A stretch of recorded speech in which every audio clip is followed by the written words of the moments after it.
When the trust is challenged, the leadership is tested, and India has to exhibit that leadership is strong. It can continue to take inputs from students and improve the institutions.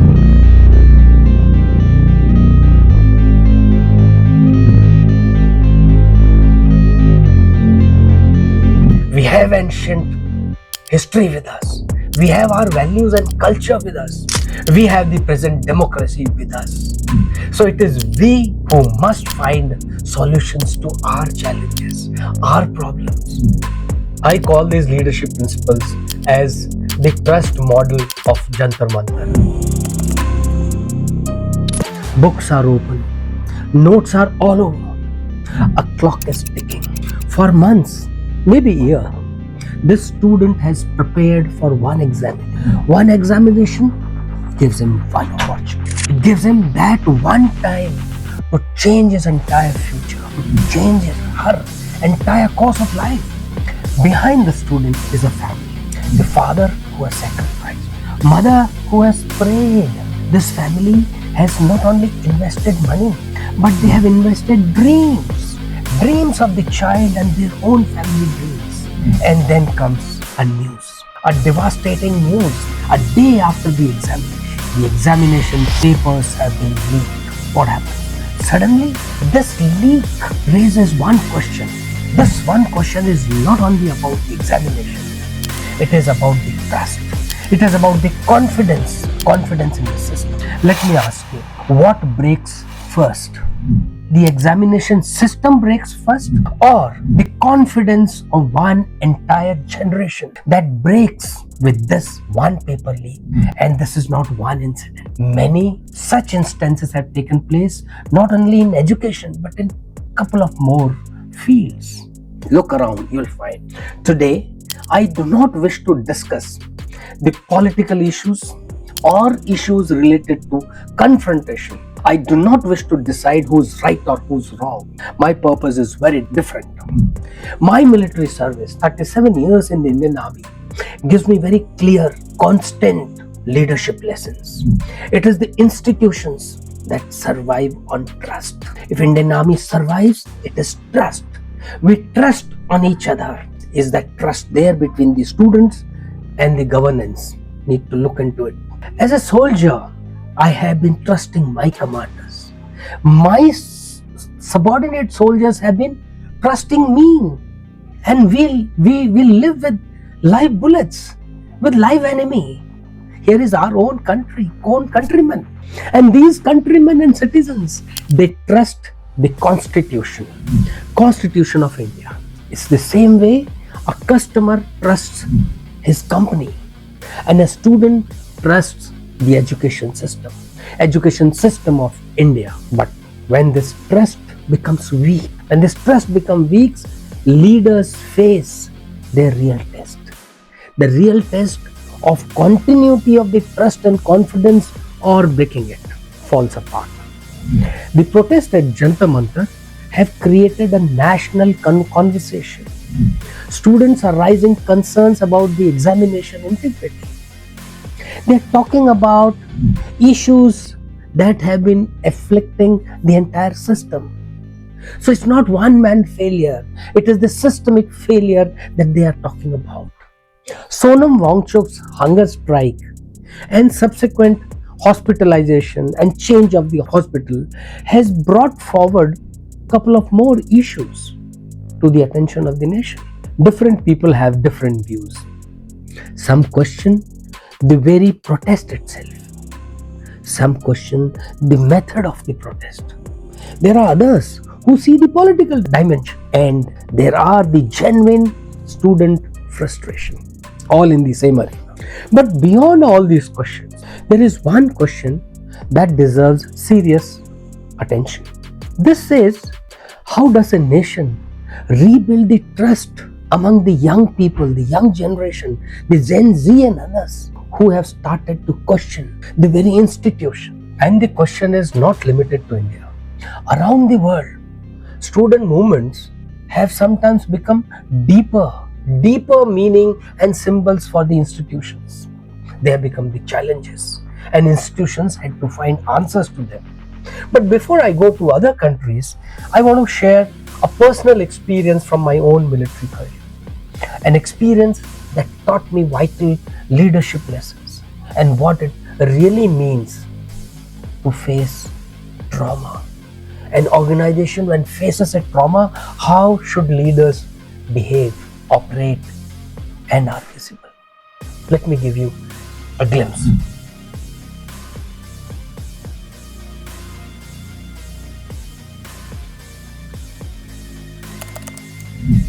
The strength of a unit is not measured by the weapons alone. It is measured by the trust and the confidence amongst the soldiers. During my command of the battalion, my own battalion, we faced one of the most painful moments any commanding officer can experience in his professional life. I faced that. We lost one of our own. A soldier had taken his life. The unit was shaken. The impact was immediate. There was grief in the unit, and there were hundreds of questions waiting to be answered. Complete silence in the unit looked demoralized. Could this have been prevented? Did we fail to notice something? Was there something that we could have done and prevented this incident? These are all very uncomfortable questions. But as leaders and all other leadership, they cannot avoid such uncomfortable questions. And as commanding officer, I had to be prepared to face with it. I had two choices, two very clear choices. One was to find a scapegoat and blame somebody, an easier option. Second choice was to understand what happened. Why did it happen? Identify the weaknesses in the unit.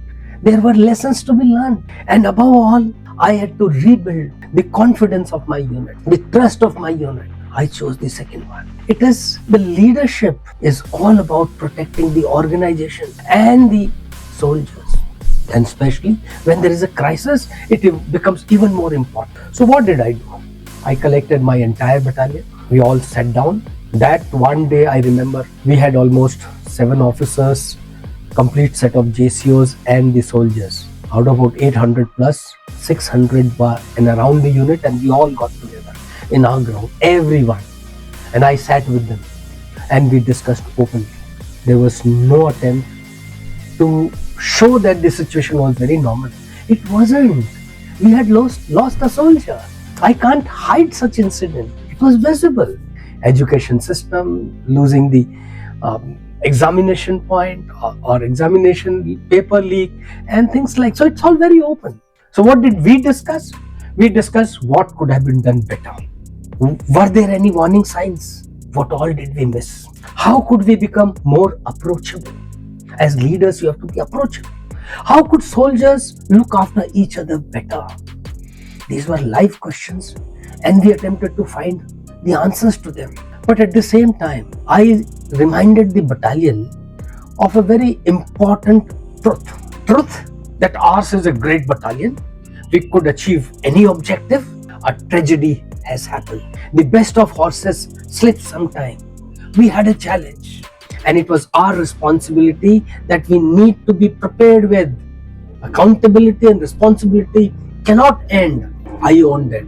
I accept, and we all soldiers together talked about it. The nation expects us soldiers to be prepared 24/7 because we had a mission. We always have a mission. We were to train for the mission. We are supposed to be ready for operations anytime.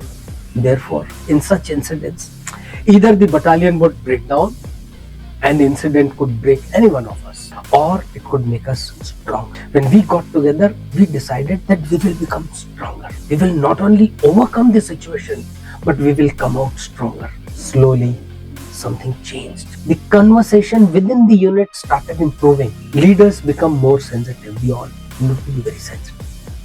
Soldiers become more aware of responsibilities, especially towards each other. That tragedy taught us. The morale of the battalion gradually recovered. And not because we ignored the problem, but because we faced it. We faced it honestly. Couple of days later, I was called by the army commander. The incident took place, we recovered, the unit was on the road again. I was summoned. Naturally, I expected difficult questions, even a court martial. The army commander had called. After all, I was responsible for my battalion, and such an incident took place. Army commander was well within his rights to order an inquiry, order a court martial, and that's it.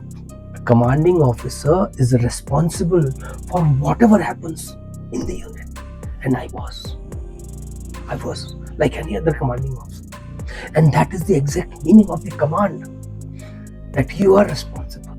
When I met the army commander, I expected something very difficult, but what I experienced was one of the greatest lessons of my life in leadership.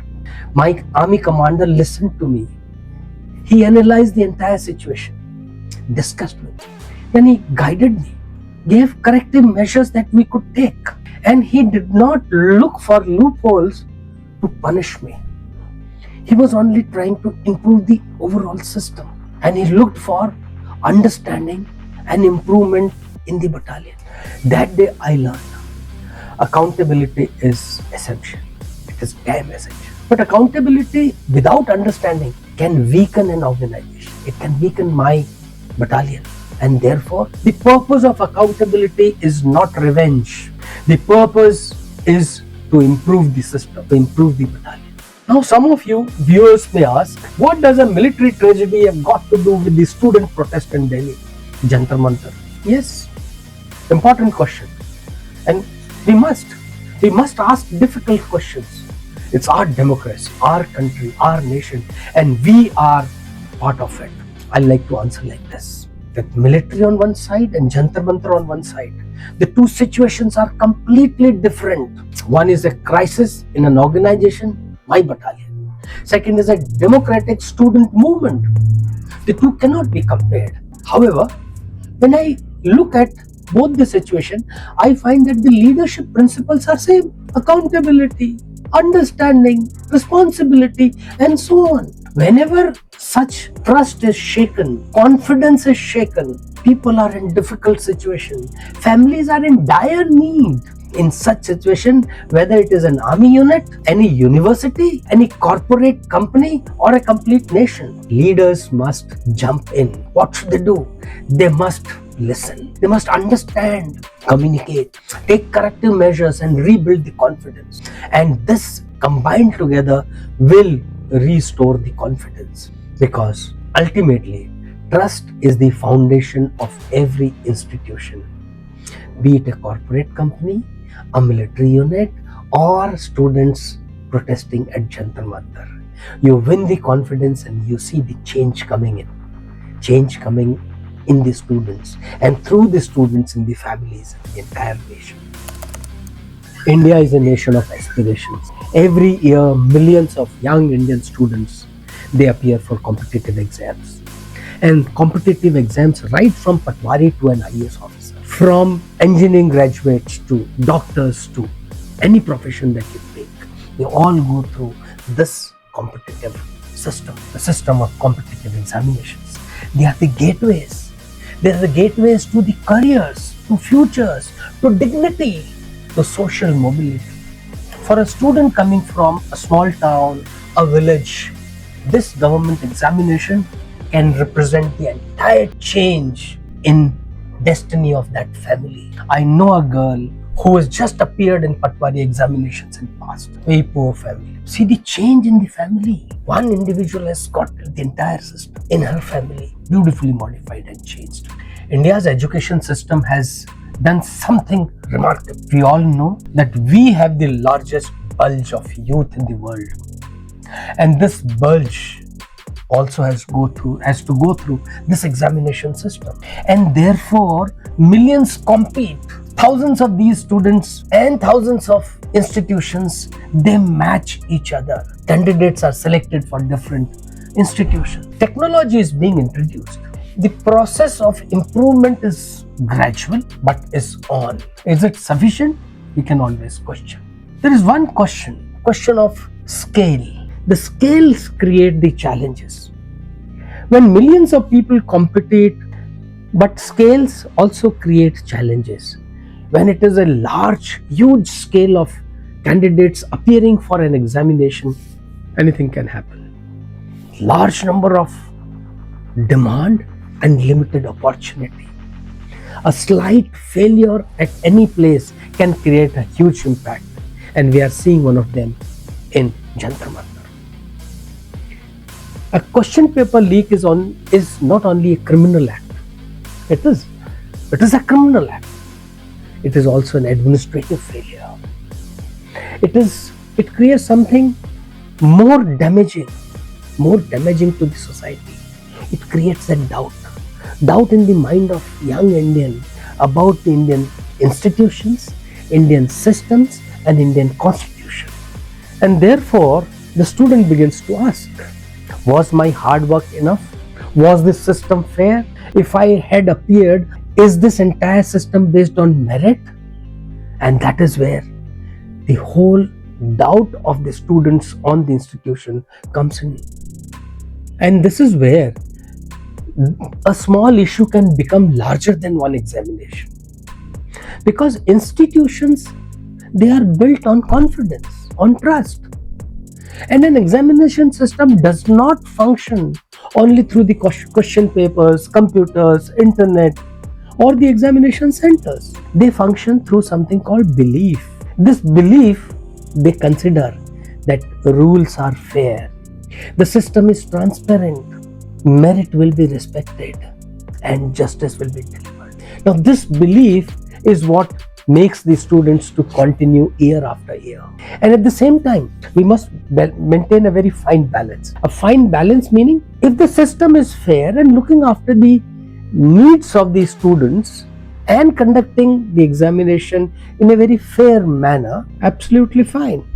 But if everything is going fine and there are some failures, then the entire education system is not bad. Part of it is bad. And that is where we can introduce technology, we can introduce manpower, we can introduce better systems to upgrade this. And remember, the top talents of India, whether they are doctors, administrators, scientists, they have all been through the same system all along this. And therefore, we know that our people are very good, our students are very good, our system has been very good, and the process has worked all along in the past. Therefore, if you see that system is going wrong today, before we reject the system, the challenge is identify issues, how we can strengthen it. If we can strengthen and improve the weakness, I think the job is done. Every modern system continuously evolves. Earlier it was all manual. Now everything is based on internet, the technology and everything. And therefore the questions that we should ask today should be accordingly. What could they be? Are the examination security systems strong enough? Security not in physical terms, but in digital terms, in the internet systems and so on. Something behind that the technology that works and that threatens the system. We need to ensure that it is very strong. Second question, is the accountability and its management system, the mechanism to identify the accountability is strong enough? Identify who's good, who's not so good. That system has to be in place. And if there has been a mistake, are the investigations being conducted timely? Is the justice being given in time? C, is the communication with the student very transparent? This transparency with the students is a must. And wherever there is a doubt, such Jantar Mantars will continue to keep coming. And are the reforms in the system a continuous process? Are we doing it? Are we scaling the entire competition system and mesh it with the available technology and keep upgrading it? If we are able to do that, then the scalability issue can be managed. And wherever there is a problem, it can be understood and then improved upon. A mature nation, when works, they does not respond to the institutional problems by denying them. The nation does not deny. Our constitution is so open and clear. It says, look into it, identify the follies. It does not say that they lose. If you lose faith in every institution, our constitution will fall. We as India, shall we be able to remain integrated? The issue becomes very larger. And therefore, a mature democracy like ours, an ancient culture like ours, where we have seen to the modern scholars and warriors in our nation, they have strengthened our system. How has it gone bad? That is what we need to look into. And that is a difficult task, because this task means identifying the weakness, putting the accountability, correcting it, and then rebuilding the confidence. And once that happens, I think the system starts improving, responding, and I'm sure to the students, of course, it will be far better. And this brings us to the central issue of leadership. This question of leadership comes into play every time, because when young citizens, young students lose confidence, that's not good for the nation. What should leaders do in such situation? Should we dismiss their concerns? Should we directly ignore their emotions? Or should we respond through the administrative measures? देख लेंगे, हो जाएगा, कर लेंगे. Or should it be used as an opportunity to strengthen the institution itself?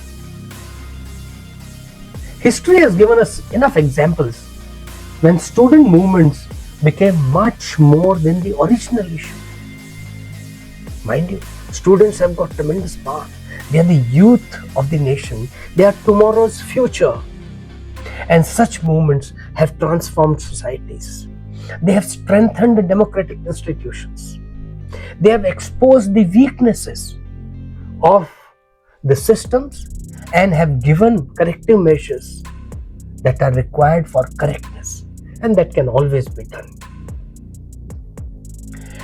Let us now look beyond India, not to judge any other nation with respect to India, but to understand a very important question on similar lines. How have other countries responded whenever such students' power has become a powerful voice for a change? It has happened in the world. Number of examples from various countries come to my mind. Bangladesh, Nepal, England, France, US, many more. I can give many more. I'll take a couple of them for our analysis. Bangladesh is the first one that I wish to talk about, wherein the students' issues became a national movement. We've recently seen the student movement in Bangladesh. They provide a very important case study in the sense that the entire structure of the governance changed with the student movement. Many protests begin with a specific grievance. They have a problem, no one listens to them, and it enlarges.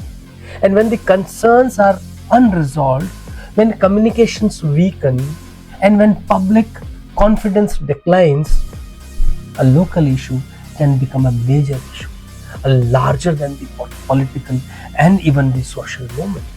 The lesson is not about one political side winning or losing.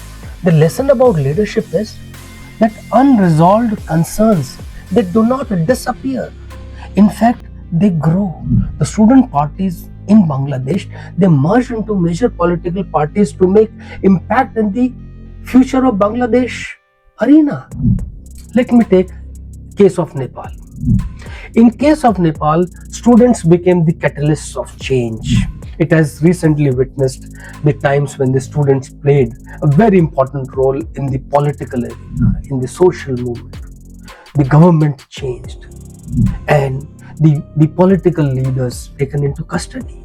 However, the history shows that such student movements, they rarely operate alone. They're not alone. They are in an environment where there are political parties, there are civic parties, with civil society, there are institutions which assist or they are against those such movements. There are public opinions which make an impact. And all said and done, Nepal has seen this change where the students became actually the catalyst. But lasting such solutions, they require very strong institutions. And the corrections in the institutions, improvement in the institutions, they can stabilize the entire country. Let me take France as a third country.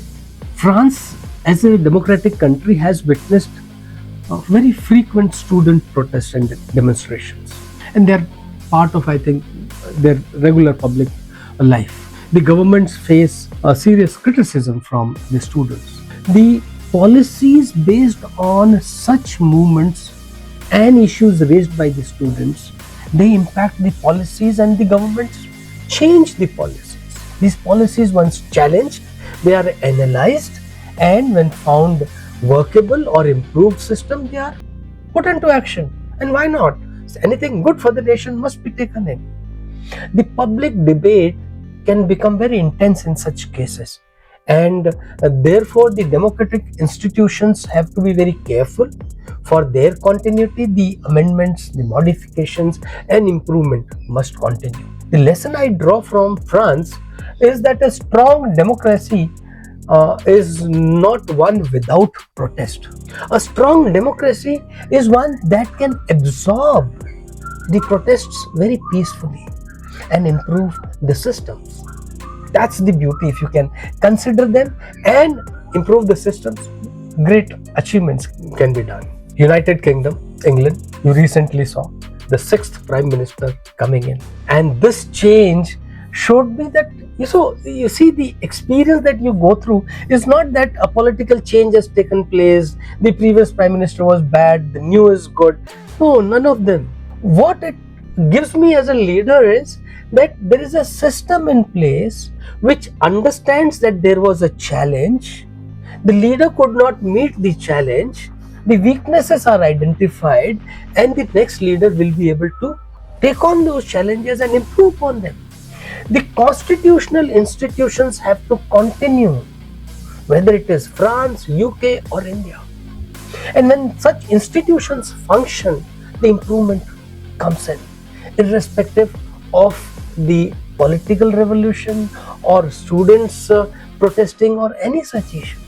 The lesson that I draw from Britain is that strong institutions are bigger than the individual. It's such a strong constitution that has absorbed multiple prime minister, and still the constitution is going on. Next one I wish to talk about is the United States. Once again, the decent and democratic channels that have been seen in the United States are worth the appreciation. United States has a long history of students and the activism by them. So from civil rights movement to anti-war protests and so on. The contemporary issues of Russia, Ukraine, US, Iran are part of that system of activism and the challenges to the government. Students, in fact, they have influenced public conversations.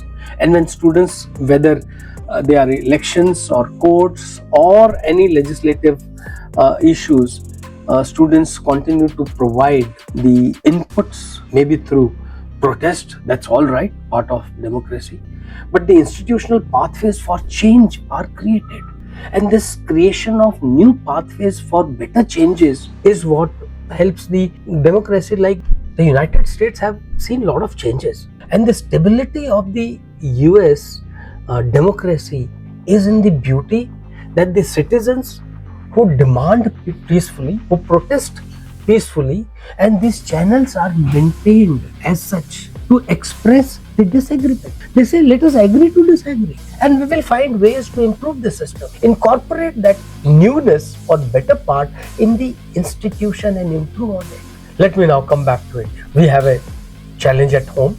Every country has its own history, its own constitution, its own culture, the social realities, and the changing world. The youth today are very powerful. They can bring major changes in our country, and we need youth for tomorrow, for better India tomorrow. I may go, but the new student, the new gen will continue, and I love to see a growing, stronger India.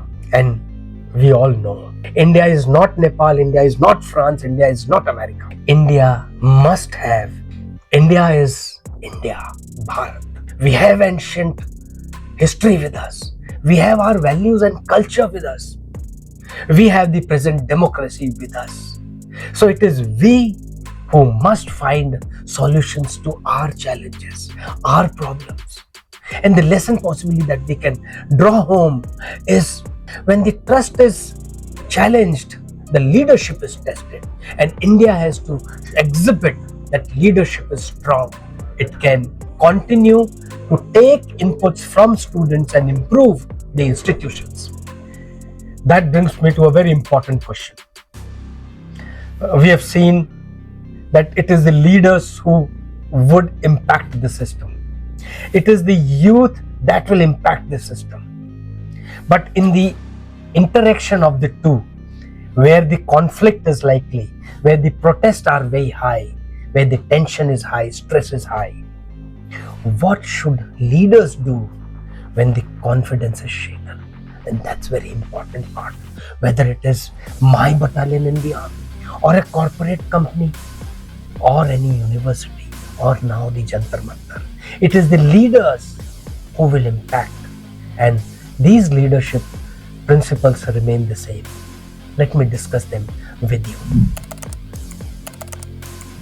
Having discussed the current Jantar Mantar challenge, the army battalion, the model as such existing in the world over, the challenges the world faces, I was thinking on how it can bring betterment in our own system. I've spent over 3 decades in uniform, and later I've been working with the leaders, the executives, and the institutions. And I find that such crises, such difficult situations, they are a test of leadership. And this test of leadership are the ones that continue in every critical moment. Remember, the circumstances may change, the environment may change, the situations may change, people may change, everything on earth can change. What remains constant is the leadership principle. Whether you have to survive in a jungle or you have to thrive in a democracy, it is the leader who will bring this success. So when I was thinking of this, I said, what can I do? What can I do? Something struck me and said, let me create a model. I call these leadership principles as the trust model of Jantar Mantar. Trust standing for transparency, R for responsibility, U for understanding, S for systems correction, and trust restoration. Let me go over them one by one, though I'm sure you would have understood that. When I say transparency, the first responsibility of any leader in any crisis is transparency. You remain open and out and transparent. Don't try to normalize the situation when it is not. When there is something very seriously wrong, like that of Jantar Mantar, be transparent. These are VUCA environment situations. Uncertainty is very high. And when you don't communicate, you are not transparent as a leader, the rumors will take on. And the rumors will fill that space, fulfill that vacuum. The leaders who should have otherwise built confidence, they cannot run away from the situations. They cannot say that the problem does not exist. There is a problem. We all understand this. There is a lacuna in the system. Let us accept this. And if we accept this, a leader brings confidence if he accepts and acknowledges the reality. He explains what is known and what is not known so far. Explain the situation as it is and clearly communicating the entire thing. And once that happens, whether it is military life or elsewhere, the difficult situation at least is known as difficult situation to everyone. Uncertainty is part of it, but we can try to find answers to it. So the first factor that I feel in such a situation is bring transparency. People can handle the bad news instead of confusing news. So transparency is far superior. The next is responsibility. Responsibility is essential ingredient of a leader. I am responsible. My response plus ability is my responsibility. Am I responsible for Jantar Mantar? Was I not responsible for my unit? And this is what should come into play in the present circumstances. Now, when we talk about responsibility, some of the questions that come in mind is, as we said, transparency. Remember, so we should be able to convey what happened, why did it happen, what do we learn out of this, what are the corrective actions, can we do them, and along with all of them comes the accountability. We should identify who was accountable, carry out the investigation, and bring the defaulter to the scale. He should be penalized for his fault. The consequences must be enjoyed or suffered by him or her, irrespective. And when this responsibility is combined with the institutional learning, the two become very strong. Individual alone may not be, he may be accountable for a task, for a job, but he's part of an institution. So if you punish an individual, the institution will continue to be as bad as it was. Therefore, while you punish an accountable person, all right, but the institutional learning must come into play so that you improve the entire system, entire institution. Otherwise, we can just keep punishing individuals without correcting the institution. And that is where responsibility and accountability become very important in the overall ambit of growth of a nation. The third principle I was talking is understanding. Understanding is the first part of a leadership. I must listen. A leader must listen to understand what is happening. Who has done right, who has done wrong, who is neutral, who's on whose side. Just understand. If you understand the entire thing, you understand the emotions, you understand the facts, you understand the ground realities. A soldier, employee, citizen, whosoever he or she may be, everyone wants to know, does my leader understand me and my problem? They always say, हमारी बात समझते ही नहीं. No one is listening to us. You find these in Jantar Mantar happening. So whether it was my battalion where I put everyone together during that very severe tragedy, I listened to them to find what best can be done. That was my battalion. But this is a bigger, larger nation's issue. And the leaders must understand by listening the challenges, listening the problems of students. That will become fundamental to acknowledging that there is a pain, there is a pain, and this pain can be removed. There is an answer to this. That answer can be found, and this answer will gradually lead to rebuilding confidence. Let's come to S for system correction. I spoke about understanding is the first part. If you understand, you acknowledge the pain. Once you acknowledge the pain, you can find the way to rebuild. Now this rebuilding is S, system correction. When you look at this system correction, you will understand that crisis is part, problems are part of our life, part of any institution. And crisis reveals something very important. The crisis will reveal the individual mistakes. Crisis will also reveal the weaknesses in a system. The crisis will also reveal how is environment impacting on it. To take any example of whether a company or a college or an institution or a government, the system has to be corrected. That is important. A paper leak is not only about one criminal act. It in fact raises many more questions. Questions about security processes, question about technology, accountability mechanism, its monitoring system, and above all, what are the institutional safeguards that would look after the entire system. And if that is correct, the system is safe. And should a mistake get into it, those have to be rectified, and rectified at the earliest. It cannot be left at the mercy of God to be corrected.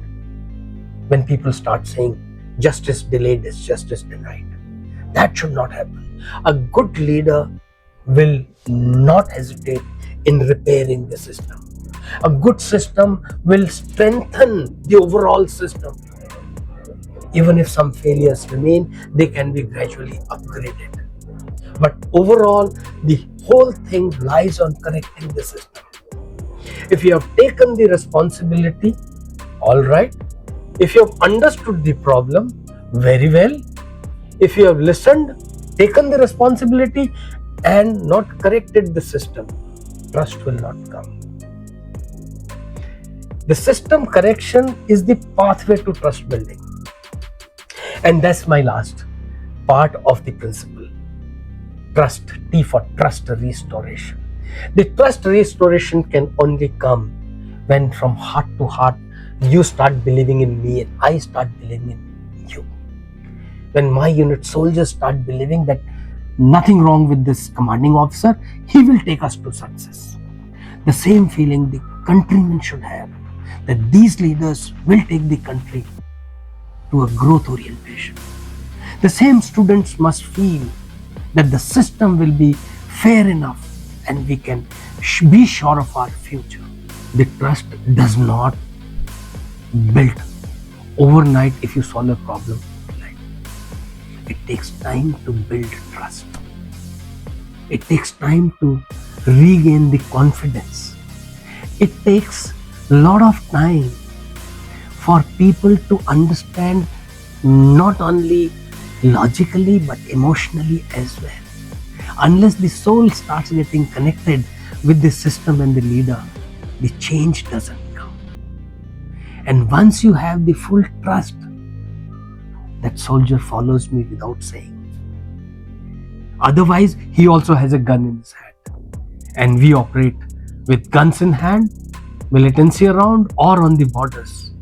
It is the trust which makes the soldiers fire at the enemy and not at each other or the commanding officer.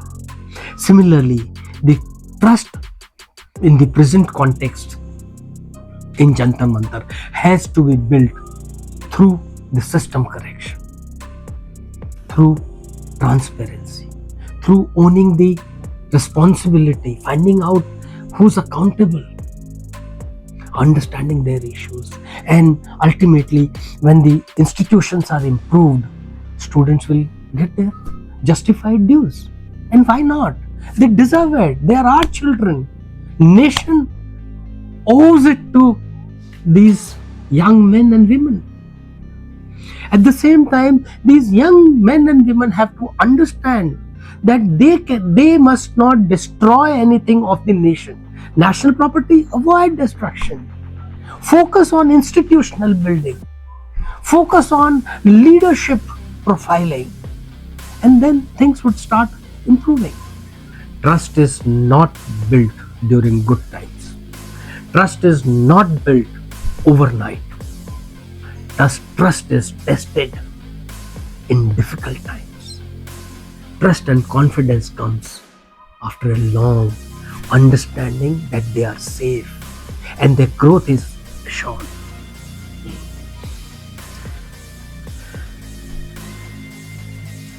Anyone can lead when everything is good, hunky-dory.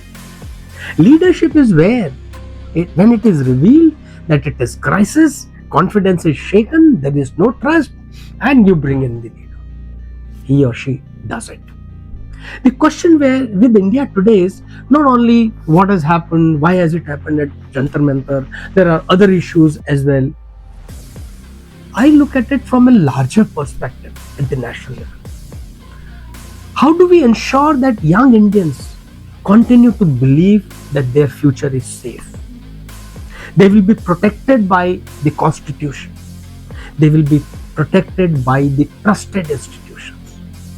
This question will impact the future of India, the future of our youth. They deserve it. And that leads us to the final part of my conversation to the nation, to the students, to the government, and to everyone. There is a message for every student, every government leader, and all of us together. Because institutions do not belong to you and me alone. It does not belong to the people who run the institution. Institution belongs to the nation. And we have to preserve our institutions very strongly. We have to guard institutions for future of our nation. At the end of every crisis, every society, every nation must decide.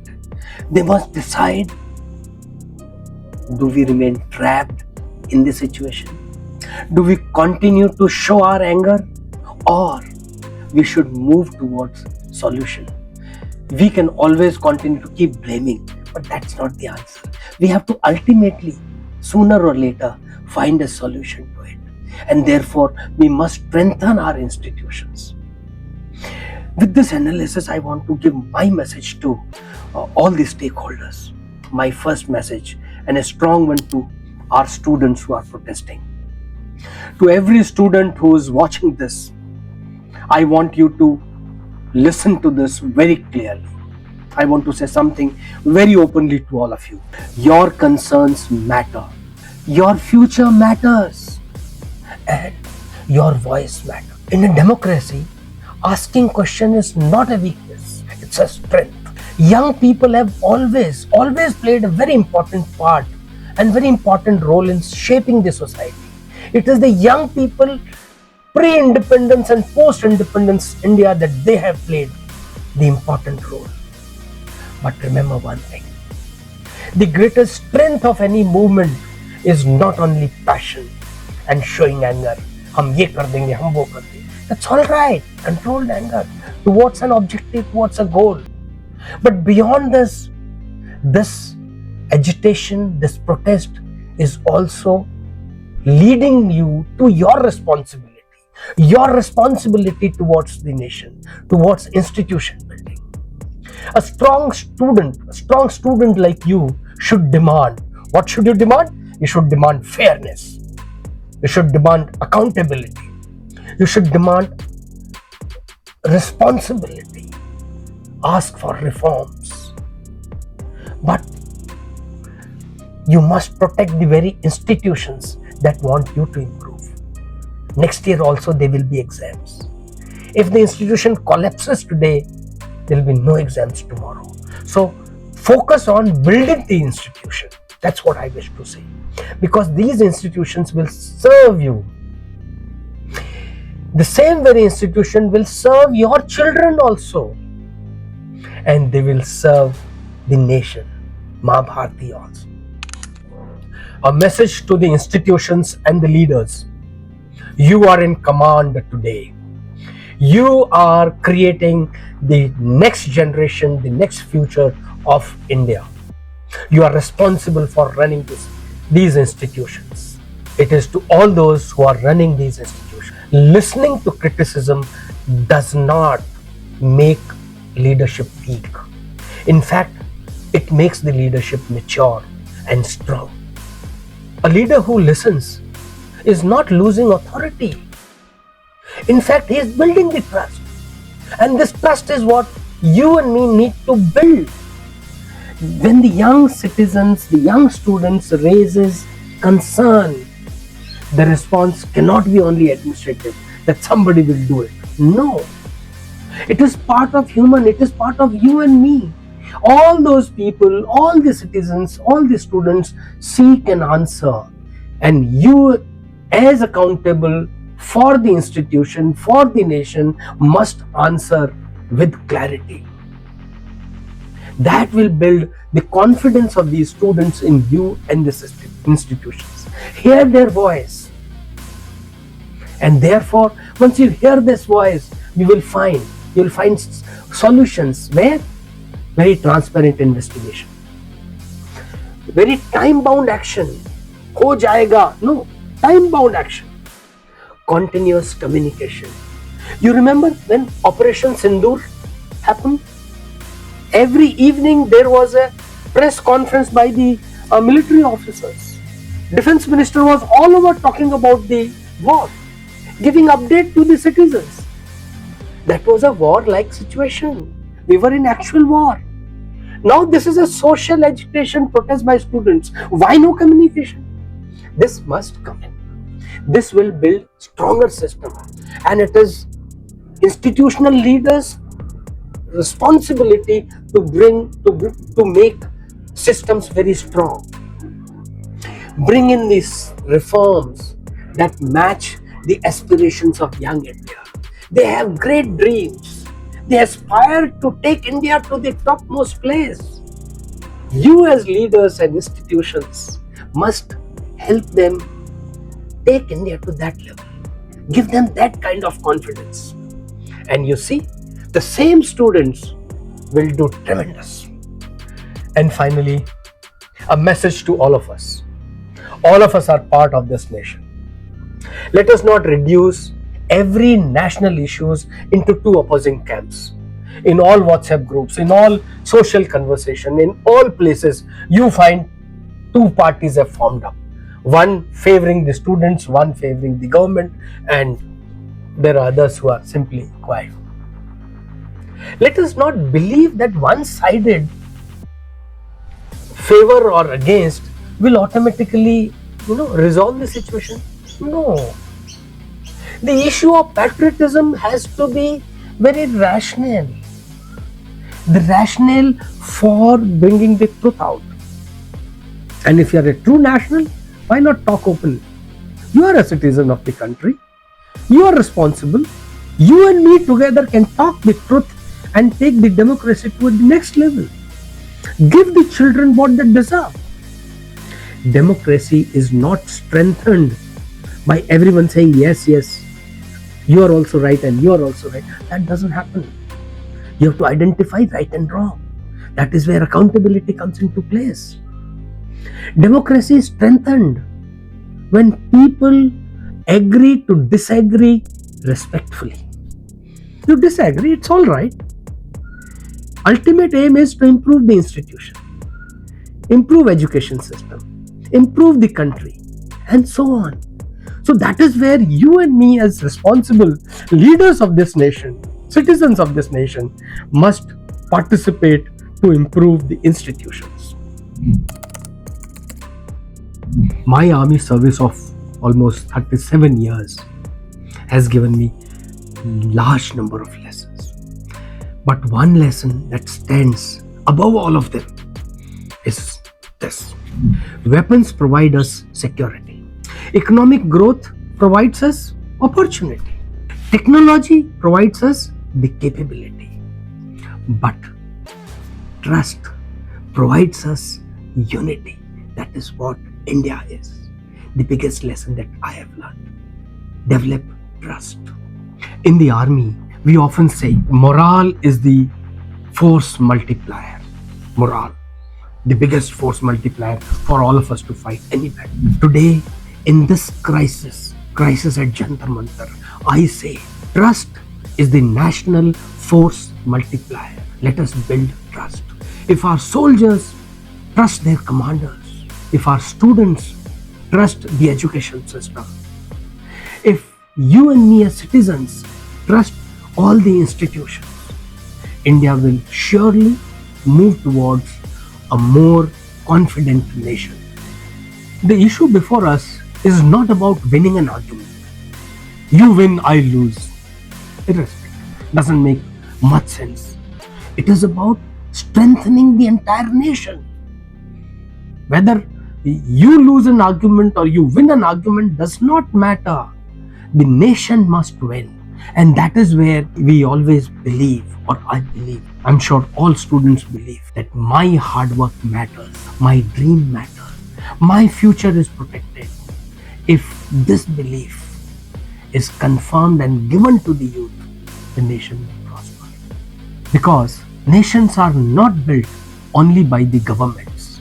Remember, institutions are not only run by the government and the officials. The nation and the institutions, they are built by the trust between the people and the institutions. Education system, the trust between the students and the institution. That is how we can grow the trust and grow the entire setup of institutions, the entire country. Thank you all for watching my thoughts, listening to me and sharing your ideas with me. If you found this discussion useful and meaningful, share it with someone you believe that leadership will matter, that finding future will be easier, and it is not about your ego or my ego. It is about finding solutions to the challenges that are existing with us. I'm sure Jantar Mantar will be resolved with positive move towards improving the systems. Namaskar, Jai Hind.